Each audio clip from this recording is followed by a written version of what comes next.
Today we're going to be discussing Vex Changeup and the various strategies surrounding the game. When you first take a look at the game, it seems simple. Score the balls into the goals for 1 point each, and own more goals, which each line connected of goals is worth 6 points. And play defense when possible, but are there more ways that we could be playing this game to make it easier for our teams personally? So to start with some observations, we need to analyze the game. It's comparable to tic-tac-toe from the top view, but it does not need to be one turn after your opponent. If you can reach your goal before they can reach their first goal, that's allowed, whereas in tic-tac-toe you have to wait for a response from your opponent. Whoever reaches your goal first gets the score, and there are also 16 of your color ball and 27 spots for balls and goals, making it easy for a team to cap off a goal. Let's say if all of them had your ball in it, and you wanted to own all of the goals because then you would have the most connected rows, you need to consider the fact that if you have 1 or 2 balls in, you aren't filling the whole container. Another team could just drive up and cap it off and then get the points for that.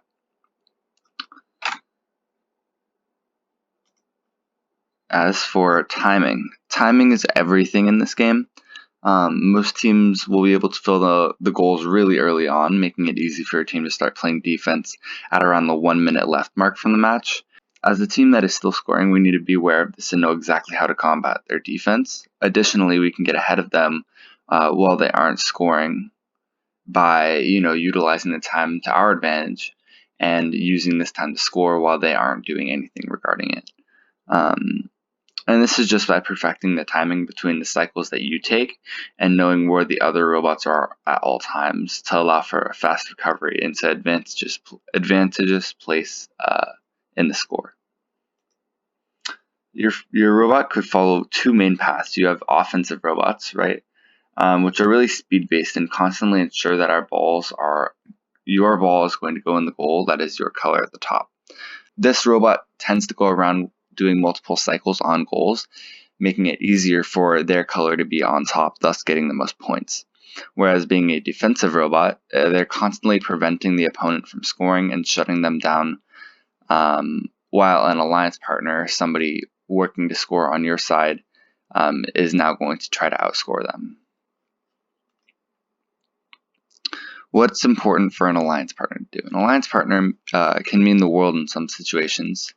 And if you are a mainly offensive robot and you know you're faster than your alliance partner, figure out a way to protect yourselves from the defenders. And if there are none, work together and efficiently fill in the grid to connect the rows. Some other goals to consider. Sometimes they add another section to the game to make a challenge or advantageous situation. It happened in Turning Point when there was a risk to park your robot on the platforms. And it had the ability to change the entire match by attempting it. This year, it's at the beginning of the match with the autonomous home row, and this gives an extremely high score to start off the match and is an easier field because you already own 3 of the goals. It also helps with the tournament because it adds to your win point score and helps bring you up in the tournament rankings. And you can do this by just connecting the 3 balls on your home row at the top. For developing strategies, you will have to cycle through the colors, field the balls to score goals, and hoard, or even be a push bot. And there's a lot more out there. But just to go over these ones as they're the main form. By cycling through the colors, a robot might just go up to a goal and change out the which ball goes where, because it allows them to get an advantage over if they own it or their opponent owns it. There will be teams that have to go around this field fielding the balls, right? So they're moving the balls from the field, so like these 2 right here, and trying to score them in the goals just to fill them up. There's hoarding strategies where you'll just take the opposite color, right, and shove them in one corner, just making it difficult for the other teams to access it. There are descoring goals, which is a robot that might come straight up to the goal and just empty it if they see that it's all full of their opponent color. And that'll make it a lot easier or a lot more difficult for the other teams to try to grab them. And push bots might go around hitting the balls out of the bottom of goals, but those are some of the main strategies you might see in this game.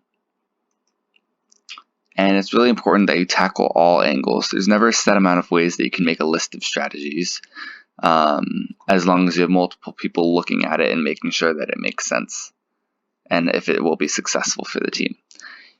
One of these goals might be to tackle skills right away, as long as you and your team are getting an advantage or an experience out of a new strategy and it's working. Do whatever you have thought up, as this might even mean that you are just learning a little bit more this year. And it'll all work out in the end.